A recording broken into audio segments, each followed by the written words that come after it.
안녕하세요. 잘나가는 후추입니다. 오늘은 여러분들에게 마일리지 적립이 꼭 필요한가, 그리고 마일리지 적립을 꼭 해야 하는가에 대해서 얘기를 해볼까 해요. 마일리지를 꼭 모아야 되는가 라는 이 영상에 앞서 제 상황부터 말씀드리면, 저는 마일리지를 모으고 있어요. 저는 주로 대한항공 마일리지를 모으고, 그리고 서브로 아시아나 마일리지도 모으고 있어요. 저는 마일리지를 모으고 있지만 여러분들이 꼭 마일리지를 모을 필요가 있는가에 대해서 같이 생각을 해볼 거예요. 기존에 마일리지를 모으시는 분들도 계시겠지만, 새로 마일리지를 모으려고 하시는 분들에게 여쭤보고 싶어요. 왜 마일리지 모으세요? 왜요? 남들이 좋다고 해서? 남들 다 하니까? 마일리지 모아서 비즈니스 클래스랑 퍼스트 클래스 탈 수 있다고 해서? 맞아요, 탈 수 있어요. 근데 그러면 마일리지 어떻게 모을 거예요? 마일리지 모으는 게 여러분한테 효율적이에요? 이렇게 물어보고 싶어요. 여러분들, 제 예를 들어서 한번 얘기해 볼게요. 저는 여행을 준비할 때 가장 고려하는 것이 항공권 가격이에요. 그래서 동남아같이 비행시간이 대체로 짧은 지역을 여행할 때는 거의 LCC를 타요. 진에어, 제주항공, 티웨이, 기타 등등 이런 LCC 저비용 항공사를 타요. 가끔 대한항공이나 아시아나항공이 가격 차이가 없다라고 했을 때는 당연히 대한항공이나 아시아나항공을 타는데, 기본적으로 LCC를 타요. 그리고 장거리 여행할 때도 가격이 저렴한 외항사를 이용하려고 하고 있어요. 대부분 사람들도 가장 신경 쓰는 게 항공권 가격일 거예요. 그러다 보니까 대한항공이나 아시아나항공 이용 빈도가 적을 수밖에 없어요. 그래서 기본적으로 대한항공이랑 아시아나항공의 마일리지가 없어요. 그런데 저렴한 외항사를 이용하다 보니까 어느 항공사는 대한항공이랑 항공 동맹체를 맺고 있고, 또 어느 항공사는 아시아나랑 동맹체를 맺고 있는 거예요. 스카이팀이나 스타얼라이언스라고 하죠. 그런 동맹 항공사끼리는 마일리지를 같은 동맹체에 있는 항공사에 적립을 할 수가 있었던 거예요.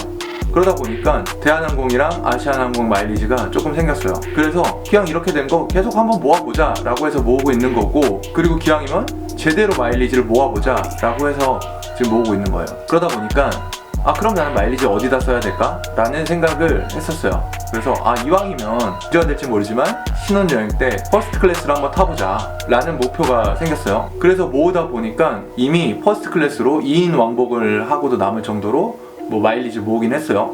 근데 아직 결혼 예정은 없다라는 거, 좀 씁쓸합니다. 그래서 여러분들도 마일리지를 모으는 목적이 있어야 돼요. 목적이 없으면 모을 필요가 없어요. 봐봐요. 예를 들어서 저처럼 어쩌다 보니까 마일리지가 한 10,000마일 모였어. 그러면 대한항공 기준으로 비즈니스 클래스를 타려면 12만 5천 마일이 있어야 되고, 퍼스트 클래스를 타려면 16만 마일리지가 있어야 돼요. 근데 내가 현재 10,000마일이 있는데 12만 5천 마일 또는 16만 마일까지 모으는 게 과연 효율적일까라는 생각을 해봐야 돼요. 당연히 효율적이지가 않지. 지금 10,000마일 있는데 15만 마일 추가로 어떻게 모을 거냐고. 워낙 돈이 많거나 여행을 자주 하고 대한항공만 이용해. 그러면 쉽게 모을 수 있죠, 탑승 마일로. 근데 그렇지 않은 분들은 어떻게 모을 거냐고. 가끔 이런 사람들이 있어요. 항공 마일리지는 무조건 퍼스트나 비즈니스 클래스를 타야 된다. 그 외에 마일리지 쓰는 거는 막말로 마일리지를 뭐같이 쓴다 라고들 해요. 근데 저는 그게 아니라고 생각해요. 고작 10,000마일을 가지고 있는 사람이 언제 또 마일리지를 모아서 비즈니스랑 퍼스트 클래스 타냐고. 제 생각에는 제주도 항공권 이용하는 게 그 사람한테는 효율적인 거야. 무료로 제주도행 비행기를 탈 수 있는데 당연히 효율적이죠. 너도 마일리지 모으고 있다면서 왜 그렇게 얘기해? 라고 할 수 있는데, 그러면 여러분들도 마일리지 모을 거면 어떻게 모을 거냐고요. 이왕 모을 거면 효율적으로 모아야 될 거 아니야. 그쵸? 그럼 마일리지 모으는 방법은 저는 크게 3가지가 있다고 생각해요. 첫 번째로 항공 탑승 마일리지로 모으는 거예요.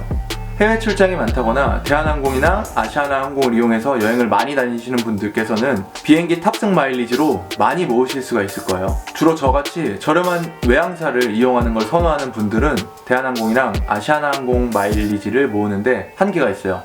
그쵸? 그렇다면 어떻게 해야 되냐? 제가 올렸던 대한항공, 아시아나항공 반값에 발권하는 방법을 활용하면 돼요. 그렇게 되면 저렴한 가격에 대한항공, 아시아나항공을 이용할 수도 있고, 심지어 마일리지까지 적립이 돼요. 그러면 일석이조죠. 이왕 모을 거 효율적으로 모으자는 거야. 여러분, 이 영상 안 봤으면 꼭 보세요. 안 보면 후회해요, 진짜. 두 번째는 카드 사용으로 인한 마일리지 적립이에요. 그러니까 이거는 진짜 생각을 해볼 필요가 있어요. 봐봐요. 그 마일리지 적립 카드들 같은 경우에는 평균적으로 1,000원당 1에서 많게는 2마일 정도 적립이 돼요. 근데 대한항공 기준으로 퍼스트 클래스 미주나 유럽 왕복을 했을 경우에 16만 마일리지가 필요해요. 근데 카드 사용으로 16만 마일리지를 모으려면 1000원당 2마일이 모인다고 가정했을 경우에도 여러분 8천만 원을 써야 돼요.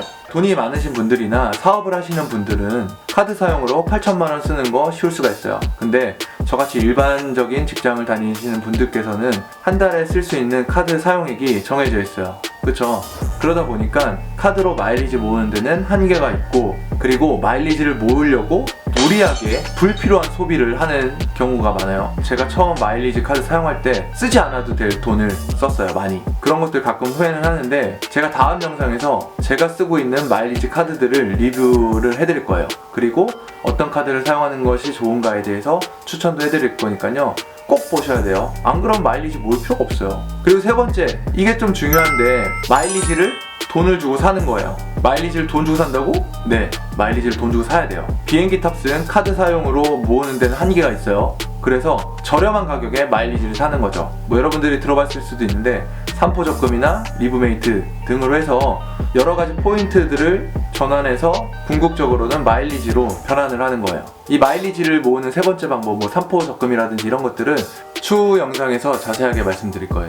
오늘은 여러분들에게 여러분들이 마일리지를 모을 필요가 있는가, 그게 정말 효율적인가 라는 고민을 한 번씩 해보시길 바라면서 이 영상을 만들게 됐어요. 그리고 그 고민의 답으로 마일리지를 모아도 되겠다 라고 생각하시는 분들을 위해서 세 가지 마일리지 적립 방법에 대해서 간단히 언급해드렸어요. 정리하면 첫 번째로는 항공 탑승 마일리지고, 제가 올렸던 항공권 반값에 발권하기를 좀 이용하면 효율적으로 모을 수 있을 것 같고요. 두 번째는 카드 사용으로 마일리지 적립하기인데, 이거는 제가 다음 영상에서 구체적으로 다뤄보도록 하겠습니다. 그리고 세 번째는 돈으로 마일리지를 사는 법인데, 삼포 적금 등의 내용은 제가 추후 영상에 자세하게 다뤄드리도록 하겠습니다. 마찬가지로 오늘도 제 영상이 흥미가 있었다라고 생각하시는 분들께서는 번거로우시겠지만 구독과 좋아요를 한 번씩만 눌러주시면 감사하겠습니다. 그러면 지금까지 잘나가는 후추였습니다. 또 봐요.